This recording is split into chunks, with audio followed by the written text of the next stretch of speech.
সকাল থেকে চলছে ভোট গ্রহণ পর্ব আর ইতিমধ্যে কোচবিহারের দিকে নজর রাখতে হচ্ছে, কারণ নিশীথ প্রামাণিক স্বরাষ্ট্র প্রতিমন্ত্রী তিনি সন্ত্রাসের অভিযোগ করছেন এবং তার সঙ্গে কথা বলেছেন আমাদের প্রতিনিধি মৌমিতা চক্রবর্তী।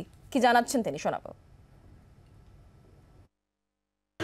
নির্বাচনের হাই ভোল্টেজ কেন্দ্রের মধ্যে একটি কোচবিহার কেন্দ্র, আর সেই কোচবিহার কেন্দ্রে যার দিকে গোটা দেশের নজর তিনি নিশীথ প্রামাণিক।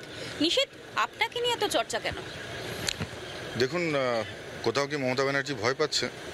তার ভাইপোর সমসাময়িক কেউ রাজনীতিতে উঠে আসছে, এটা তো ভয় পাবার কথা।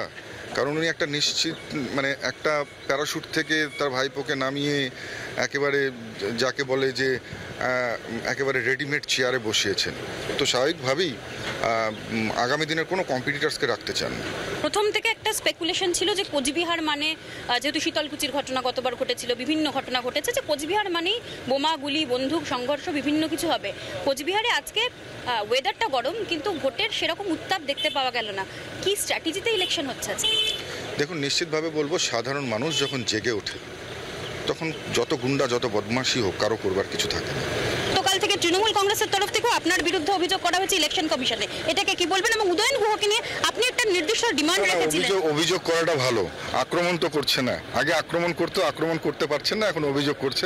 আমি বলবো ঠিক আছে, অভিযোগটা করুন, অভিযোগ করা ভালো। কিছু জায়গায় বোমা পাওয়া গিয়েছে, আপনাদের বুথ সভাপতির বাড়ির পাশে পাওয়া গিয়েছে, এবং দু একটা বিক্ষিপ্ত অভিযোগ এসছে আপনাদের তরফ থেকে।